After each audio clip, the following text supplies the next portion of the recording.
అందరికీ కూడా నమస్కారం తెలియపరుస్తూ ముందుగా మా మురళీమోహన్ గారికి హ్యాపీ బర్త్డే అండి. Wish many many happy returns of the day sir. మేము ఈ పండుగ చూస్తే నాకు గుర్తుకేమొచ్చిందో తెలుసా, మా గురువు గారు బర్త్డే పండుగ గుర్తుకొచ్చిందండి నాకు నిజంగా కూడా. ఈ రోజు వీరిని నేను డొక్కా సీతమ్మ యూనిట్ని ఎంత అప్రిషియేట్ చేస్తున్నారంటే, ఈ రోజు ఒక మురళీమోహన్ గారికి బర్త్డే ఫంక్షన్ పెట్టి ఇక్కడ మమ్మల్ని అందరినీ పిలిచి మాట్లాడిస్తూ వారిని అభినందించేలా చేశారు అంటే నిజంగా వారికి నేను నా కృతజ్ఞత తెలియపరుచుకుంటున్నాను. గ్రేట్ సార్ ఇది నిజంగా కూడా. ఇకపోతే మురళీమోహన్ గారు ఇందాక ప్రోమో చూసాం, అది poster, Dokka Seethamma poster opening launch అయ్యింది.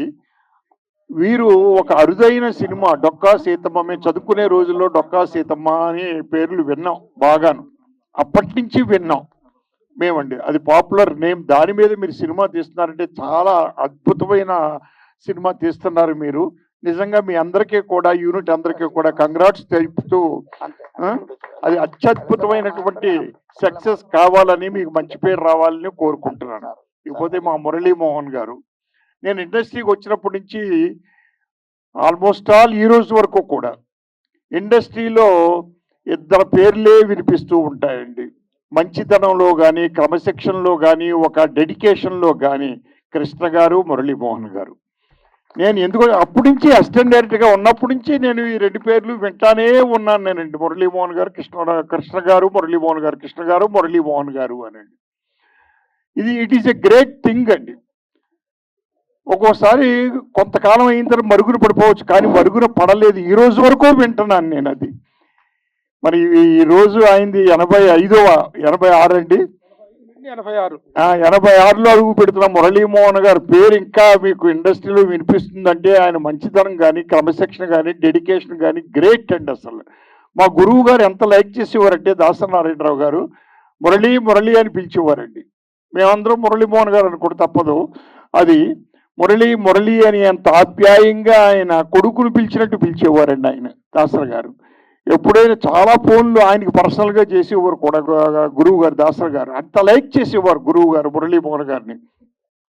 మురళీమోహన్ గారిలో ఉన్న గొప్ప విశేషం ఏంటంటే, ఆయన గురువు గారితో చాలా సన్నిహితం ఏర్పడింది. మొట్టమొదట అట్లూరి పూర్ణచంద్ర గారు కదండి, అట్లూరి పూర్ణచంద్రరావు గారు, వారిని కూడా మర్చిపోకుండా మురళీమోహన్ గారు ప్రతి సభలోనూ ఆయన చెప్తూ ఉంటారు ఆయన పేరునండి. ఈ రోజుల్లో ఎవరున్నారండి నన్ను ఈయన ఇండస్ట్రీకి పరిచయం చేసిన వ్యక్తి పలానా వ్యక్తి అని ఎవరు చెప్తారు? ఎవరు చెప్పరండి. ఫేమ్లో ఉంటే చెప్తారు, ఏమండే పలానా వ్యక్తి నన్నండి అని చెప్తారు. బట్ పేరు మరుగున పడిన తర్వాత ఎవరో చెప్పరు. బట్ ఆ గొప్పతనం మురళీమోహన్ గారిలో ఉందండి. అట్లూరి పూర్ణచంద్ర గారి పేరు ఎప్పుడూ మెన్షన్ చేస్తారు, మా గురువు గారి పేరు ఎప్పుడూ మెన్షన్ చేస్తారు ఆయనండి. ఆయన గురువు గారి దగ్గర పనిచేయడమే కాదు, వర్క్ చేయడమే కాదు, చాలా సినిమాలు, నేను అసిస్టెంట్ డైరెక్టర్గా చాలా సినిమాలు చేశానండి. ఓ మనిషి తిరుగు చూడు అనే సినిమా ఒకటి, అలాగే మన రాజ్బాబు హీరో అండి, మీరును మనిషి ఇదండి ఆ సినిమా. బెంగళూరు అండ్ మైసూరులో తీసాం మేమండి. అది హనుమాన్ ప్రసాద్ గారు ప్రొడ్యూసర్. ఆ సినిమాకి పనిచేసా. తిరుపతి అనే సినిమాకి పనిచేసామండి. అలాగే ఇంకో గొప్ప విశేషం ఏంటంటే, నా మొదటి సినిమా హీరో మురళీమోహన్ గారండి. నేను ఇన్ని సినిమాలు చేసినా నా మొట్టమొదటి మెట్టు మురళీమోహన్ గారి హీరో నాకండి. మురళీమోహన్ గారు, సరిత, దాంట్లో ఆ సినిమా చందమామ అనే సినిమా అండి. అలాగే మురళీమోహన్ గారిలో ఉన్న గొప్ప విశేషం ఏంటంటే, ఆయన ప్రొడ్యూసర్ అయిన తర్వాత నేను దాసర్ గారి యూనిట్లో చాలా కాలం ఉన్నాను కదా, వాటిని ఎందుకు మర్చిపోవాలి అని చెప్పి రాజా చంద్రతోటి చాలా సినిమాలు పనిచేయించారు ఆయన డైరెక్టర్గా మురళీమోహన్ గారు. అదే ఎవరు చేస్తారండి, ఎవరు చేయరు. కోడి రామకృష్ణతో చేయించారు, కన్నడంలో నాతో చేయించారు. నేను కన్నడంలో ఒక సినిమా 7 సినిమాలు చేశానంటే దాంట్లో ఒకటి మురళీమోహన్ గారు, ఎంతి ಹೇಳಿದ್ರೆ ಕೇಳಬೇಕು అని. తెలుగులో కోడి రామకృష్ణ డైరెక్ట్ చేశాడు, పెళ్ళామా మజాక అని. పెళ్ళామా మజాక్ కాదు సార్, పెళ్ళాంతో పనేంటి కదండి, పెళ్ళాన్ని చెప్తే వినాలి, ఎంతి ಹೇಳಿದ್ರೆ ಕೇಳಬೇಕು అని కన్నడలో నేను చేశాను. మరి ఆ మురళీమోహన్ గారు ఆ కృతజ్ఞత అలా ఉంచుకున్నారు అంటే నిజంగా దాసరి గారు యూనిట్లో ఉన్నాం కదా మనం, వారందరినీ ప్రోత్సహించాలి అని ప్రోత్సహించడం అనేది it is a great thing. అలాగే ఇండస్ట్రీలో ఇంకొక వ్యక్తి మురళీమోహన్ గారిని బాగా లైక్ చేసేవారు, క్రీస్తు శేషులు విజయ్ బాపిరెడ్డి గారు కదండి. చాలా అత్యద్భుతంగా లైక్ చేసేవారు మురళీమోహన్ గారు అంటేనండి. ఆయన మురళీమోహన్ గారిని ఎవరు లైక్ చేయరండి, ఎవరైనా లైక్ చేస్తారు. ఇప్పటికి ఇందాక ప్రభు చెప్పారు, ఇందాక ప్రభు గారు మొత్తం విషయాలన్నీ చెప్పేశారు. ఆయన మొత్తం మురళీమోహన్ గారితో పోయి చెప్పడానికి ఏమీ లేవు. సో అటువంటి మురళీమోహన్ గారి బర్త్డేని ఈవేళ మన డొక్కా సీతమ్మ యూనిట్ నిజంగా సెలబ్రేట్ చేసిందంటే great thing sir. Once again మీకు మీ కుటుంబానికి ఆ భగవంతుడు ఆరోగ్యాలను ప్రసాదించాలని కోరుకుంటూ సెలవు తీసుకుంటాను. Thank you very much sir. నమస్కారం. డొక్కా సీతమ్మ గారి సినిమా నిర్మాతలు మురళీమోహన్ గారు సెలబ్రేషన్ చేస్తూ 2 రోజుల కింద నాకు ఫోన్ చేసి చెప్పారు, మీరు రావాలండి ఫంక్షన్కి అని.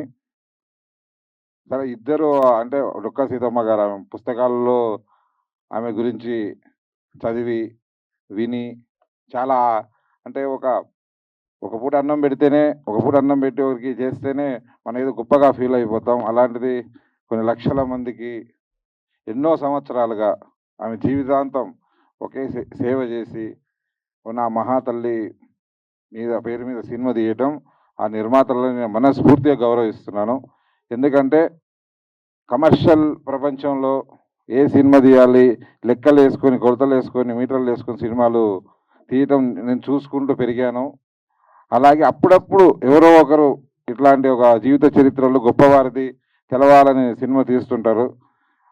కొన్నిసార్లు అనిపించినా నాకు ఎప్పుడు ధైర్యం అవలే చేయాలని. బట్ ఇలాంటి వాళ్ళు తీస్తున్నప్పుడు నాకు చాలా ముచ్చటేస్తుంది.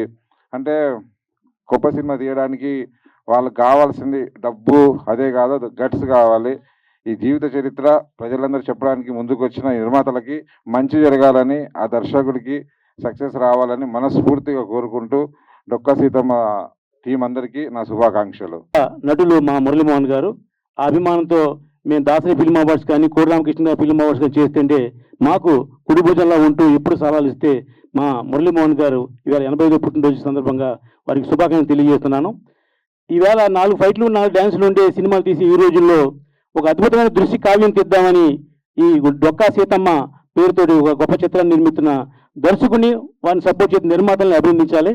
ఎందుకంటే ఇటీవల కాలంలో పవన్ కళ్యాణ్ గారు కూడా డొక్కా సీతమ్మ ఉచిత అన్నదాన పథకం ఏర్పాటు చేసినప్పుడు ఎంత గొప్ప ఆ మహాతల్లి అనే విషయం ఆశేష ప్రజానికని తెలిసింది. ఆ తరం ప్రజలకు తెలుసు, ఈ తరం వాళ్ళకి తెలియదు. ఈ పవన్ కళ్యాణ్ గారి పేరు మీద ఈ తరం వాళ్ళు కూడా ఆవిడ యొక్క గొప్పతనాన్ని ఔన్నత్యాన్ని తెలిసింది. అప్పుడు అటువంటి గొప్ప సినిమా తీస్తున్నందుకు ఆ దర్శకుడిని ఆ నిర్మాతలందరినీ కూడా అభినందిస్తూ మాకు ఈ అవకాశం ఇచ్చే ప్రభు గారికి మరొకసారి ధన్యవాదాలు. Thank you. మన మురళీమోహన్ గారి పుట్టినరోజుకు వేడుకలకు విచ్చేసినటువంటి ప్రతి ఒక్కరికి, అలాగే డొక్కా సీతమ్మ మోషన్ పోస్టర్ ఫంక్షన్కి విచ్చేసిన మీడియా మిత్రులందరికీ, వేదిక మీద ఉన్న పెద్దలకి, ప్రతి ఒక్కరికి నా ధన్యవాదాలు తెలియజేసుకుంటున్నాను. నేను పుట్టిన కాడి నుంచి సినిమాలు చూస్తూ ఉన్నాను. మా గురువుగారి సినిమాల్లో పంతులమ్మ, వారాల అబ్బాయి, అన్నదమ్ముల అనుబంధం ఇలాంటి ఎన్నో సినిమాలు చూశాను. మన ఊరి పాండవులు చాలా ఇన్స్పిరేషన్గా ఉండే ఆ సినిమాలన్నీ. ఆయన సినిమాలు ఎంత ఇన్స్పిరేషన్గా ఉన్నాయో జీవితంలో కూడా ప్రతి ఒక్కరికి ఎంతో ఇన్స్పిరేషన్గా నిలిచిన మా గురువుగారు ఈ రోజున 86వ జన్మదినోత్సవానికి స్వాగతం చెప్పుకుంటూ నిండు నూరేళ్లు ఆ భగవంతుడి ఆశీస్సుతో ఈ చిత్ర పరిశ్రమలకు సేవలు అందించాలని మనస్ఫూర్తిగా కోరుకుంటున్నాను Guruji. Thank you so much Guruji.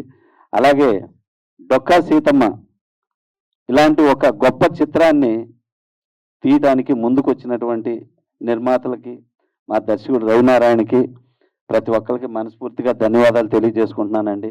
ఇలాంటి సినిమాలు తీసే అదృష్టం ఒకరికే దక్కుతుంది. అలాంటి అదృష్టాన్ని దక్కించుకున్నందుకు ఈ చిత్రానికి గొప్ప విజయాన్ని, గొప్ప ఆశీస్సులు కలగాలని మనస్ఫూర్తిగా కోరుకుంటూ సెలవు తీసుకుంటున్నాను. Thank you so much. Thank you అండి. మీడియా వారికి, పత్రికా వారికి నమస్సుమాంజలి. ముఖ్యంగా మురళీమోహన్ గారికి జన్మదిన శుభాకాంక్షలు. ఇలాంటి అద్భుత కార్యక్రమం మురళీమోహన్ గారి యొక్క 85వ జన్మదినోత్సవాన్ని ఇక్కడ ఏర్పాటు చేయాలనే ఆలోచన వచ్చిన డొక్కా సీతమ్మ యూనిట్కి నా శుభాభివందనాలు. ఎందుకంటే వారు నాకు తెలిసి ఈ మధ్యలో కూడా ఎన్నో 10 సినిమాలు చేస్తుండొచ్చు, కానీ ఈ అవకాశాన్ని, జన్మదినాన్ని, అద్భుతమైన మెమొరీని మీరు ఎప్పుడు క్యాచ్ అదే ఎప్పుడు మెమొరీ గుర్తుండిపోతుంది.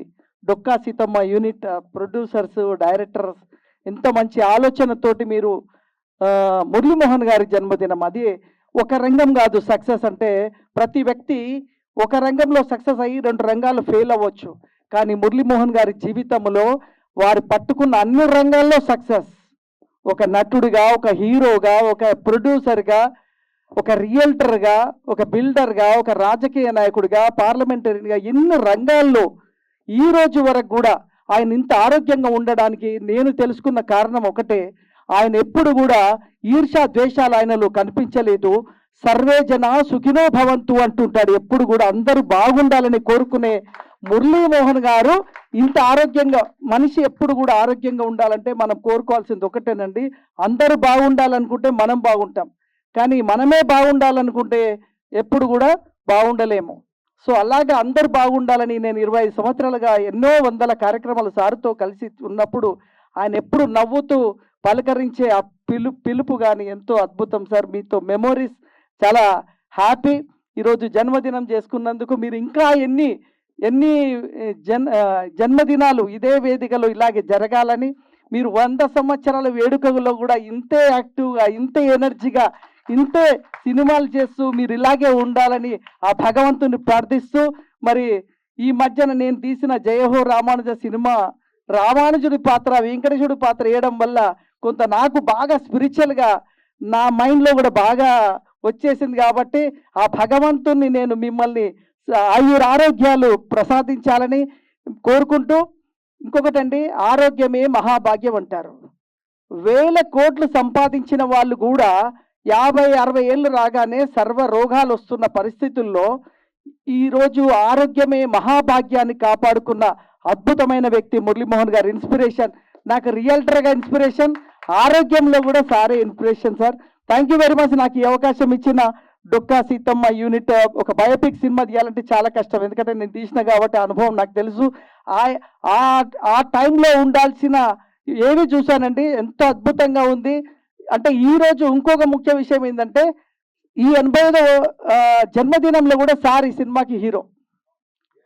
అంటే 85వ సంవత్సరంలో కూడా సార్ హీరోగా ఉన్నారు అంటే అది డొక్కా సీతమ్మ సినిమా బయోపిక్లో ఇక్కడ హీరోగా కనిపిస్తున్నారంటే గ్రేట్ అండి.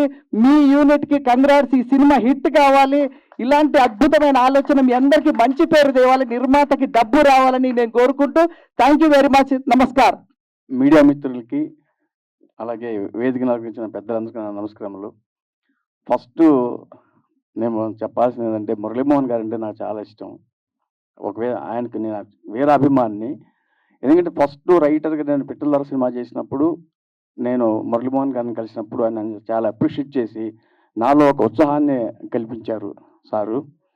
అలాంటి మురళీమోహన్ గారు అంటే నాకు ఇప్పటికీ కూడా అలాగే ఇష్టంగానే ఉంటుంది. ఆయన యాక్చువల్గా ఏంటంటే ఈ మధ్య మూవీస్ చేయట్లేదు అనే ఉద్దేశంతోనే నేను ఎప్పుడు మురళీమోహన్ గారిని కలవలేకపోయాను. నేను నెహ్రూ సినిమా చేసినప్పుడు మిమ్మల్ని కలవాలనుకున్నాను సార్, కృష్ణ గారితో చేసినప్పుడు. అది అయితే మీరు చేస్తారు లేదా అని ఒక డౌట్తో నేను కలవలేకపోయాను. నెక్స్ట్ ఈ సభావేదిక నేను చెప్పేది ఏంటంటే, నా నెక్స్ట్ మూవీలో మురళీమోహన్ గారితో ఆయన డైరెక్ట్ చేయాలని నా కోరిక, నా జన్మ ధన్యమైపోద్దని. అట్లాగే ఆయన ఎప్పటికీ ఆయన మహానుభావులు, మహానటులు. ఆయన కృష్ణ గారు, మన మురళీమోహన్ గారు, వీళ్ళిద్దరు మహానటులు. వాళ్ళిద్దరంటే నాకు చాలా ఇష్టం, పంచ ప్రాణాలు. థ్యాంక్ యూ అండి. Thank you sir. మురళీమోహన్ గారికి మరొకసారి హ్యాపీ బర్త్డే. ఈ మూవీ చేయటం నిజంగా మా అదృష్టం అండి. మురళీమోహన్ గారు ద్వారా అసలు ఆయనతో మేము సినిమా చేయటం అనేది కొంచెం అదృష్టంగా భావిస్తున్నాం. మా హీరో గారు ఆయన. అయితే హీరోయిన్ గారు ఆమెని గారికి, మా బ్రదర్ డైరెక్టర్ గారు రవి నారాయణ గారికి, చాలా రవి నారాయణ గారు మా సొంత బ్రదర్. ఆయన డైరెక్టర్ కాదు కానీ ఒక ఫ్యామిలీ మెంబర్ అలా ఉన్నారని అంత కుటుంబంగా ఈ మూవీ చేస్తున్నాం. ముఖ్యంగా మురళీమోహన్ గారు మరొకసారి అభినందనలు తెలియజేస్తూ సెలవు తీసుకుంటాం. మీడియా మిత్రులకు నమస్కారం, అలాగే వేదిక మీద ఉన్న పెద్దలకు కూడా నమస్కారం. ఈరోజు 85 సంవత్సరాలు పూర్తి చేసుకొని 86వ సంవత్సరాలకి హీరోగా అడుగుపెడుతున్న మురళీమోహన్ గారికి జన్మదిన శుభాకాంక్షలు తెలుపుకుంటూ, వారికి ఆ భగవంతుడు ఆయుర ఆరోగ్యాలు ప్రసాదించాలని మనసారా కోరుకుంటున్నాను. Thank you sir, thank you. నమస్కారం అండి. మొట్టమొదటి మా హీరో గారు, నేను డైరెక్ట్ చేస్తున్న కొంచెం మైక్ దగ్గర పెట్టుకోండి. నా మొదటి హీరో మా మురళీమోహన్ గారికి ఈరోజు పుట్టినరోజు వేడుకలలో ఇలా కలిసి పాల్గొన్నందుకు నేను చాలా సంతోషిస్తున్నాను సార్. నాకు ఈ సినిమా చెయ్యాలని థాట్స్ ఉన్నప్పుడు కూడా ఈ జోగన్న గారి క్యారెక్టర్ మురళీమోహన్ సార్ గారు చేస్తే బాగుంటుందనే ఉద్దేశంతో మొట్టమొదటి సార్ దగ్గరికి వెళ్ళి నేను ఆ కథ చెప్పగానే ఆ రోజు నుంచి ఈ రోజు వరకు కూడా నన్ను ఏ సందర్భంలో కూడా నాకు ఎప్పుడు కూడా డిసప్పాయింట్ చేయకుండా సహకరిస్తూ సపోర్ట్ చేస్తూ ఉన్నారు. ఈ సినిమా ఎంతగా ముందుకు వెళ్తుందంటే కారణం ఒక్క మా మురళీమోహన్ గారే సార్. మీకు సభాపూర్వకంగా మీకు థ్యాంక్స్ చెప్తున్నాను సార్. ఇలాంటి పుట్టినరోజు వేడుకలు ఎన్నో జరుపుకోవాలని మనస్ఫూర్తిగా కోరుకుంటూ మీ సమయాన్ని ఇప్పటికే చాలా వృధా చేసిన ఫీలింగ్ అది. సెలవు తీసుకుంటాను సార్. Thank you. చూసిన గ్లిమ్స్ అది ఒక ఎపిక్ మోడల్లో చేసాం. జస్ట్ అది నైట్ 11 తను ఇట్లా చేద్దామంటే నెక్స్ట్ డే మార్నింగ్ 11 ఎగ్జిక్యూట్ చేయడం జరిగింది. అంటే మనకు ధర్మం గురించి చెప్తే సార్ గురించి చెప్పినట్టే, మన సినిమా గురించి చెప్పినట్టే. ఎందుకంటే ధర్మం అనేది అంటే శ్రీకృష్ణ భగవాన్ చెప్పినట్టు 5 ఆధారాల మీద ఉంటుంది కదా. న్యాయము, జ్ఞానము, మనకు అంకిత భావము, ప్రేమ. సో వీటన్నిటికి సంబంధించిన సార్ లోపల సార్ గుణాలు అవన్నీ, మన సినిమా గుణాలు ఇవన్నీ. అంటే కలియుగ కర్ణుడు అంటాం మనము. అటువంటి డొక్కా సీతమ్మ గారి గురించి చేస్తున్నప్పుడు మనం ఇంక దేని గురించి వద్దు, ధర్మం గురించి చేద్దాం, సనాతన ధర్మం గురించి చేద్దామని చెప్పి ఆ బిట్ చేయడం జరిగింది. జస్ట్ ఒక 12 అవర్స్లో అది ఎగ్జిక్యూట్ చేయడం జరిగింది. థ్యాంక్ యూ సో మచ్ అండి. ఇటువంటి సినిమాకి నన్ను భాగస్వామ్యం చేసినందుకు డొక్కా సీతమ్మ టీం అందరికీ, డైరెక్టర్ గారికి, ప్రొడ్యూసర్ గారికి అందరికీ పేరు పేరున థ్యాంక్స్ చెప్తున్నాను సార్. మీ బ్లెస్సింగ్స్ మాకు కావాలి. Thank you so much sir. Thank you. చాలా సంతోషమైన రోజు ఇవాళ నాకు. ఈ సంవత్సరమే చాలా సంతోషం అనుకుంటే ఇవాళ రోజుని జీవితంలో మర్చిపోలేని రోజు ఇది నాకు. ఇంతవరకు ఇలా పబ్లిక్గా స్టేజ్ మీదకి వచ్చి ఫంక్షన్ చేసుకుందా లేదు నేను. ఎందుకంటే మొదటి నుంచి కూడా నాకు ఒక ఫ్యామిలీ ఫంక్షన్లా ఇంట్లో వరకు కూర్చోండి ఫ్యామిలీ మెంబర్స్ చేసుకోవటమే తప్ప ఇలా చేసుకోవటం అవ్వట్లేదు. మెడ్రాస్లో ఉన్నప్పటి నుంచి కూడా ఆ రోజు హీరోలుగా వేసే రోజుల్లో కూడా జన్మదినం అని జరుపుకోకుండా అక్కడున్న బాయ్స్ హాస్టల్స్కి, గర్ల్స్ హాస్టల్కి, లేకపోతే డిజబిలిటీ ఉన్న వాళ్ళకి, మెంటల్లీ రిటార్డెడ్ పీపుల్కి వాళ్ళ స్కూల్స్ ఉంటే ఆ స్కూల్స్లోకి వెళ్ళి వాళ్ళందరి మధ్యలో వాళ్ళందరికీ కూడా భోజనం పెట్టి వాళ్ళతో కలిసి కూర్చొని భోజనం చేయడం అనేదే నాకు అలవాటు. మా ఇంట్లో ఎవరికి ఏ జరిగిందో కూడా అదే చేస్తాం. ముఖ్యంగా ఈ నెలలో చూసుకుంటే జూన్ 6వ తారీఖున మా నాన్నగారిది అమ్మగారిది పుట్టినరోజు ఫంక్షన్ చేసాం ఇక్కడే బ్లైండ్ స్కూల్లో. అలాగే 13వ తారీఖు 17వ తారీఖు వచ్చేప్పటికి మా మనవరాలి బర్త్డే, అది అక్కడే చేసాం. 19వ తారీఖు మా మ్యారేజ్ డే, అది అక్కడే చేసాం. ఇవాళ నా పుట్టినరోజు, ఇవాళ కూడా అక్కడే. ఈ అన్ని రోజులు కూడా అక్కడే ఎందుకు చేస్తున్నాం, మీరు ఘనంగా చేసుకోవచ్చు కదా అంటారు. ఘనంగా చేసి ఖర్చు పెట్టి చేసేదానికంటే అది ఆకలిగా ఉన్న వాళ్ళకి, మరి సమాజంలో ఇబ్బంది పడుతున్న వాళ్ళకి, దేవుడు సృష్టిలో కొంతమందిని బ్రహ్మాండంగా పుట్టిస్తే కొంతమందిని అంగవైకల్యంతో పుట్టించడమో, లేకపోతే విజువల్ బ్లైండ్నెస్ ఉండటమో, ఇట్లాంటి వాళ్ళు ఎంతోమంది ఉన్నారు. వాళ్ళందరి మధ్యలో కూర్చొని భోజనం చేస్తే ఎంత బాగుంటుంది అనేది నా కోరిక. ఈ బ్లైండ్ స్కూల్కి వెళ్ళినప్పుడు కూడా నేను వడ్డిస్తా అంటే పక్కన వచ్చే నాకు ఆయన అడిగారు వాళ్ళ లెక్చరర్ గారు, మీకు ఎవరు వడ్డిస్తున్నారో తెలుసా అండి అన్నారు. తెలుసా అండి అన్న. మురళీమోహన్ గారు అని చెప్పారు ఆయన. మీరు ఆయన సినిమాలు ఏమైనా చూసారా అని అడిగారు. పాపం ఎట్లా చూస్తారు, బ్లైండ్ వాళ్ళు చూడలేరు. చూసామండి అన్నారు. ఏ సినిమా చూశారు అన్నారు. సినిమా పేరు రామానాయుడు గారి సినిమా ప్రేమించు సినిమాలు చూసామండి అన్నారు. ఆ సినిమా రిలీజ్ అయిపోయే ముందు రామానాయుడు గారు బ్లైండ్ స్కూల్లో ఉన్న పిల్లలందరూ కూర్చో ప్రివ్యూ షో వేశారు. ఆ సినిమా చూసి వచ్చిన తర్వాత బయటకు వచ్చిన తర్వాత వాళ్ళందరూ కూడా దృష్టి లేని వాళ్ళు కూడా కళ్ళెమంట నీళ్లు పెట్టుకుంటూ బయటకు వచ్చి అందరినీ అభినందించడంతో పాటు నా దగ్గరకు వచ్చి నన్ను అందులో ఆ బ్లైండ్ గర్ల్ ఫాదర్ క్యారెక్టర్ నేను వేశాను. అమ్మాయిని కష్టపడి చదివించుకొని అమ్మాయిని పైకి తీసుకొచ్చి యూనివర్సిటీ ఫస్ట్ చేసి అలాంటి క్యారెక్టర్స్ నన్ను వాళ్ళందరూ కూడా నాన్నగారు అని పిలిస్తే ఎంతో సంతోషం వేసింది. ఆ సినిమాకి నాకు ఆంధ్రప్రదేశ్ నంది అవార్డ్స్లో బెస్ట్ క్యారెక్టర్ యాక్టర్ అవార్డు వచ్చింది. ఆ సినిమాకి మంచి ఉత్తమ చిత్రంగా అవార్డు రావడం కూడా జరిగింది. అందుకని సాధ్యమైనంత వరకు అలాగే చేసుకోవటమే అలవాటు. ఇవాళ కూడా అలాగే చేసుకున్నాను. కానీ చిన్నప్పటి నుంచి మా అమ్మగారు చెప్తూ ఉండేవారు, మా వాడికి దిష్టి తగులుతుందండి బాగా ఎక్కువగా. పండగ వచ్చిందనో లేకపోతే పుట్టినరోజు వచ్చిందనో కొత్త బట్టలు వేసి ఆవిడే తలదువ్వేవారు చిన్నప్పుడు. తలదువ్వి అట్లా బజార్కి పంపిస్తే ఇల్లు వచ్చేటప్పటికి జ్వరం రావటం, దగ్గు రావటం, నీరసం రావటం వచ్చేది. అందుకే నేను బయటికి పంపడం, కూర్చో ఇంట్లోనే ఉండు అని అప్పుడు ఆవిడ దిష్టి తీసి మళ్ళీ ఏదో భోజనం పెట్టి అట్లా కూర్చోబెడితే తగ్గేది. యాక్చువల్గా మొన్న 3 రోజుల క్రితం మా ఈ 3 సందర్భాలు కలిపి ఒక ఫంక్షన్ చేశారు మా అబ్బాయి అమ్మాయి. అది మేం చేసే ఫంక్షన్ కాదు, నా పిల్లలు చేయాల్సిన ఫంక్షన్. ఎందుకంటే 60 సంవత్సరాల వైవాహిక జీవితం అయింది మాది. నేను మా ఆవిడ పెళ్లి చేసుకొని 60 ఏళ్ళు అయింది. ఇప్పటికి 60 ఏళ్ళైన సందర్భంగా అలాగే మేమిద్దరం కూడా 1000 పౌర్ణములు చూసాం. 1000 పౌర్ణాలు చేస్తున్నటువంటి అమ్మా నాన్నగా, అలాగే ఇవాళ నా పుట్టినరోజు, ఈ 3 సందర్భాలను కలిసి ఆ రోజున ఫంక్షన్ చేశారు 3 రోజుల క్రితం. బాగా జరిగింది. చాలామంది మిత్రులు ఆత్మీయులు వచ్చారు. కానీ అందరినీ పిలవలేకపోయాను, అక్కడ ఉన్న పరిమితి మూలంగా లిమిటెడ్గానే పిలిచాం. ఆ రోజు వచ్చిన తర్వాత ఇప్పుడు రాత్రి బాగానే ఉన్నాను. నెక్స్ట్ డే మార్నింగ్ లేచేటప్పటికి ఒళ్ళంతా నొప్పులు, జ్వరము ఇవన్నీ వచ్చేసి ఆ రోజు అక్కడే అన్నారు కొంతమంది, బాగా ఏమండి మీరు ఇంటికి వెళ్ళగానే దిష్టి తెంచుకోండి 4-5 చెప్పారు ఇదే మాట. ఇంకా ఇప్పుడు ఎవరు దిష్టి కొడతారు లేవే, ఆ దిష్టి కొట్టే రోజులు పోయినాయి అనుకున్నాయా. నిన్నంతా జ్వరంతో పడుకున్నా. ఇవాళ రోజులన్నా బ్లైండ్ స్కూల్కి వెళ్దాం, అక్కడికి వెళ్ళి వడ్డించాలి మనం అని అనుకుంటే మార్నింగ్ నుంచి మోషన్స్ పట్టుకున్నాయి. ఈయన చెప్పారు, వీరికి కూడా రాము చెప్పయ్యా డైరెక్టర్ గారికి, వాళ్ళకి, ప్రొడ్యూసర్లకి, నేను రాలేకపోతున్నానండి అండి, మీకోసమే చేస్తున్నారండి, బర్త్డే ఫంక్షన్ చేస్తున్నారండి, మీరు రాకపోతే బాగోదండి, ఒక అరగంట ఉండేలండి అంటే సరే అని ఓపిక చేసుకొని వచ్చాను. వచ్చే ముందు కూడా ట్యాబ్లెట్ ఒకటి వేసుకొని మళ్ళీ ఎమర్జెన్సీ రాకుండా అటు పరిగెత్తే పని లేకుండా వచ్చాను. ఇవన్నీ ఎందుకు చెప్తున్నానంటే ప్రజలకి నా మీద ఉన్న ప్రేమే. దిష్టి అనేది ఎవరికి పడితే అడిగి దిష్టి తగలదండి. ఓ ప్రేమించిన వాడికి, ఓ మంచి వాడికి, మన ఆత్మీయుడిగా అనుకున్న వాళ్ళే దిష్టి తగులుతుంది. సరే, కొంతమంది దిష్టితో కళ్ళతో చూసే వాళ్ళు ఉంటారు, నల్లరాయి కూడా పగిలిపోతుంది అంటారు దిష్టికి. అలా నల్లరాయిని కాపోకపోయినా మరి ఈ విధంగా మళ్ళీ ఆరోగ్యంగా మీ ముందు చూడటం అనేది నాకు చాలా సంతోషంగా ఉంది.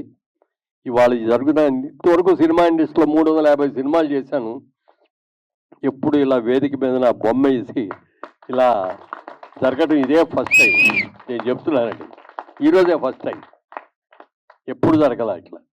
అలాంటి చిన్న నిర్మాతలైనా చాలా ప్రేమతో, అభిమానంతో ఇది చేసినందుకు మనస్ఫూర్తిగా వారిని అందరినీ కూడా అభినందిస్తున్నాను. ఇలాంటి అవకాశం నాకు ఇచ్చినందుకు చాలా చాలా సంతోషం. ఇక మా రేలంగి నరసింహారావు గారు ఇందాక చెప్పారు, ఆయన చందమా హీరో ఆయనేనండి. ఆయనతోనే ఆయన ఆయన నాతో హీరోగా చేసిన పుణ్యమో ఏమో తెలియదు కానీ 1000 చందమామను చూసాం నేను, మా ఆవిడ కూడా.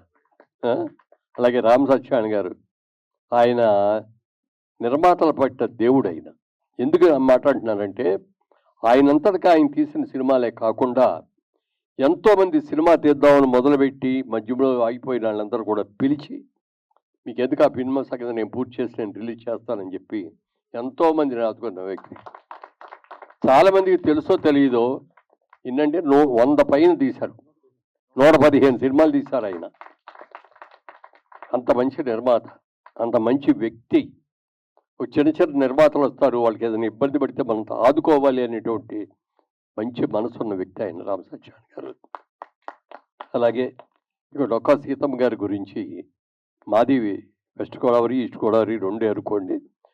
పుట్టింది వెస్ట్ గోదావరిలో అయినా నేను పార్లమెంట్ సబ్జెక్ట్గా చేసింది ఈస్ట్ గోదావరి, రాజమండ్రి నుంచి. ఆవిడ కూడా ఆ జిల్లాకి సంబంధించిన ఆవిడ. ఎంతోమంది ఎన్నో రకాలుగా చెప్పారు డొక్కా సీతమ్మ గారి గురించి. కానీ నేను పుట్టేటప్పటికే ఆవిడ చనిపోయినట్టున్నారు, అప్పటికే పోయారు ఆవిడ. కానీ అందరూ చెప్పటం వింటం, ఆ ఆవిడ బుక్ కూడా ప్రింట్ చేస్తే అది చూడటం జరిగింది. లాస్ట్ టైం రాజమండ్రిలో ఉండగా పుష్కరాలు జరిగినాయండి. ఆ పుష్కరాలు కూడా 12, మామూలుగా పుష్కరం అంటే 12 సంవత్సరాలకు ఒకసారి జరుగుద్ది. అలాంటి 12 సంవత్సరాలకు ఒకసారి జరిగేటటువంటి 12లో 144 సంవత్సరాలకు ఒక్కసారి మాత్రం జరిగే మహాపుష్కరం చేశాం మేము ఉండగా. ఆ టైంలో మన డొక్కా సీతమ్మ గారి నాటకం పోటీలు ఆ రోజున నంది నాటకోత్సవాలు చేసాం రాజమండ్రిలో ఘనంగా, చాలా ఘనంగా. దాంట్లో ఆ నాటకానికి ఆల్మోస్ట్ ప్రైజులన్నీ దానికే వచ్చేసాయి. సీతమ్మ గారికి వచ్చింది, మరి అలాగే హస్బెండ్ వేసిన ఆయనకు వచ్చింది, డైరెక్టర్కి వచ్చింది, స్క్రిప్ట్ రైటర్కి వచ్చింది, అన్నీ వచ్చినాయి. తర్వాత చాలామంది ప్రయత్నాలు చేశారు ఇది సినిమా తీయాలి తీయాలి అని. సినిమా తీయాలంటే ఇవాళ సినిమా అనేది కమర్షియల్ సినిమా. ఇందులో ఫైట్లు ఉన్నాయా, ఇందులో కామెడీ ఉందా, ఇందులో ఏమన్నా కళ్ళ నీళ్లు పెట్టేవి ఉంటాయా, ఇట్లా రకరకాలుగా అడుగుతారు. కానీ ఈ సినిమాలో అవేమీ లేవు. లేకపోయినప్పటికీ ఒక అద్భుతమైన వ్యక్తి అన్నమో రామచంద్ర అనే మాట వినపడకుండా, ఆకలి అనే మాట వినపడకుండా వచ్చిన ప్రతి వ్యక్తికి కూడా అన్నం పెట్టాలి అన్న గొప్ప ఆశగా ఉన్నటువంటి తల్లి అది. మీకు ఏది ఇచ్చినా సంతృప్తి కలగదు.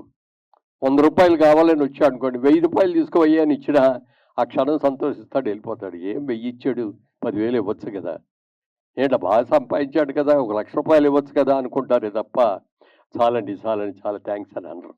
ఒక్క అన్నం పెట్టినప్పుడు మాత్రమే, ఆకలితో వెళ్ళి అన్నం పెట్టినప్పుడు మాత్రమే కడుపు నిండా తిని బాబు ఇంకొంచెం వడ్డించుకోండి చాలమ్మా, చాలా అసలు సంతృప్తిగా తిన్నాను తల్లి, చాలు తల్లి, చాలు తల్లి, నువ్వు చల్లగా ఉండాలని దీవించేది ఒక్క అన్నదానం చేసినప్పుడు. అలాంటి గొప్ప వ్యక్తి అన్న ఈవిడ డొక్కా సీతమ్మ గారు. ఆయనకి రాజమండ్రిలో ధవళేశ్వరం పెద్ద ప్రాజెక్ట్ ఉంది, మీకు అందరికి కూడా తెలుసు కదా, ఆనకట్ట. అదే కాటన్ దొరగారని ఆయన ఒక అమెరికన్, ఇంగ్లాండ్, యూకేలో ఉండే ఇంజనీర్. ఆయన అప్పుడు బ్రిటిష్ వారి పరిపాలనలో ఉండటం మూలంగా ఆయన ఇక్కడికి వచ్చినప్పుడు అక్కడ గోదావరి నీరంతా కూడా సముద్రంలో కలిసిపోతుంది, ఇక్కడ ఒక ఆనకట్ట కట్టాలి అని అనుకున్నప్పుడు వాళ్ళు ఆయనను ఇంకో ఆయన కలిసి గుర్రాల మీద ఆ ఏరియా కొండలు గుట్టలు అవన్నీ కూడా తిరిగి ఓ టైంలో గోదావరి నదిలో తుఫాను వస్తుంది, వీళ్ళు ఇరుక్కుపోయారు. ఏం చేయాలో తెలియని పరిస్థితి, బతుకుతారో లేదో తెలియదు, ఆకలి విపరీతంగా వేస్తోంది. అమ్మా సీతమ్మ తల్లి ఆకలిగా ఉంది అని చెప్పి వీళ్ళు గట్టిగా అరిచారట. ఆ అరుపులు ఆవిడకి వినపడి అప్పటికప్పుడు వంట చేసి భర్తను పిలిచి అర్జెంటుగా వాళ్ళు గోదావరిలో మునిగిపోయేటట్టున్నారు, చచ్చిపోయేటట్టున్నారు, తీసుకెళ్ళి ఇచ్చిరండి అని చెప్పి ఇచ్చి పంపిన గొప్ప తల్లి. ఆ మరుసటి రోజు వాళ్ళు దగ్గరకు వచ్చారు, ఈవిడ దగ్గరికి వచ్చి, అమ్మా మేమేనమ్మా నిన్ను వచ్చింది, నువ్వు పెట్టబట్టి బతికాము, నిన్ను ఇంత గొప్ప తల్లిని, ఇంతమందికి ఆకలి తీర్చున్నటువంటి సీతమ్మ గారి గురించి మా దేశంలో మా చక్రవర్తి గారు, మా రాజుగారు, మా దేవుడు, మా ప్రెసిడెంట్ మిమ్మల్ని రమ్మని పిలిచారండి, ఆహ్వానం ఇచ్చారు. ఆహ్వానం ఇవ్వటం కోసం మేము మీ దగ్గరకు వచ్చామన్నా అని చెప్పింది ఆవిడ. చెప్తే అప్పుడు ఆవిడ, నేను ఎక్కడికి రానయ్యా, నేను దానికోసం వెళ్తే ఇక్కడ ఆకలిగా వచ్చే వాళ్ళందరికీ ఎవరు ఉండి పెడతారు, నేనేమి రానొద్దు అంటే అప్పుడు వాళ్ళు ఆయన అడిగారట, ఒక ఫోటో ఉంటే ఇవ్వమ్మా నాకు. చిన్న ఫోటో తీసుకొని వెళ్ళి అక్కడ పెట్టి ఆయన కూర్చున్న కుర్చీ పక్కన ఫోటోని పెట్టి దండేసి ఇది చేశారట.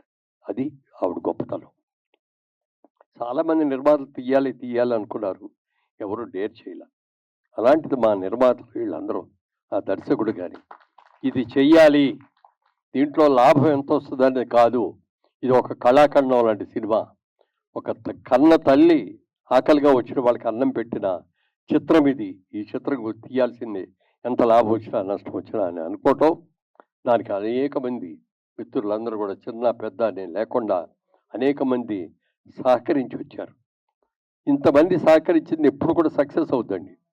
ఎందుకని చెప్తున్నానంటే, హైదరాబాద్లో తీసిన మొట్టమొదటి సినిమా గురించి మీకు ఎవరికైనా గుర్తుందో లేదో, మా ఇంటి మహాలక్ష్మి అని పి గంగాధరరావు గారు ప్రొడ్యూసరు, జి రామిరెడ్డి గారు డైరెక్టర్. రామిరెడ్డి గారు, అందులో గుమ్మడి గారు, జమున గారు, ఇంకా హర్నాథ్ గారు, డాక్టర్ ప్రభాకర్ రెడ్డి గారు, వీళ్ళందరూ కూడా యాక్ట్ చేశారు. ఆ సినిమా రిలీజ్ చేసినప్పుడు వాళ్ళు ఎవరి దగ్గర కూడా డబ్బులు లేవు.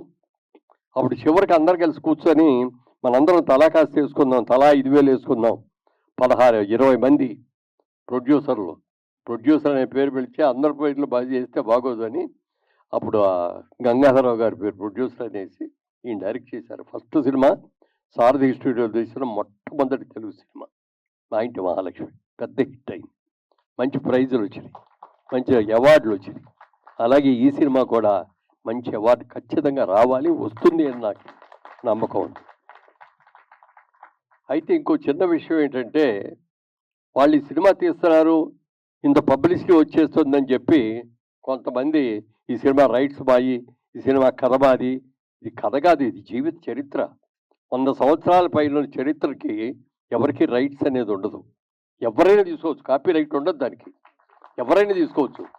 ఇవాళ నాకు గాంధీ గారి గురించి సినిమా తీయాలని ఉందనుకోండి, తీసుకోవచ్చు. నేను రామసత్యాన్ గారికి తీయాలంటే ఆయన తీయొచ్చు, ఎవరైనా తీయొచ్చు. అందుకని వాళ్ళందరూ మాకు నోటీసులు ఇచ్చారు. ప్రొడ్యూసర్తో పాటు డైరెక్టర్తో పాటు నాకు కూడా నోటీస్ వచ్చింది.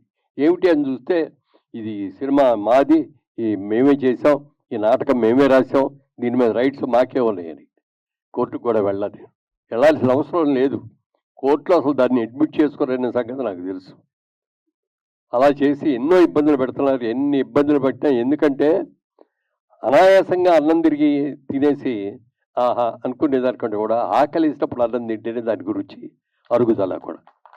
అలాగే ఎన్ని కష్టాలు వచ్చినా మీరు చేస్తున్నారు, గ్యారంటీగా ఇందులో సక్సెస్ అవుతారు.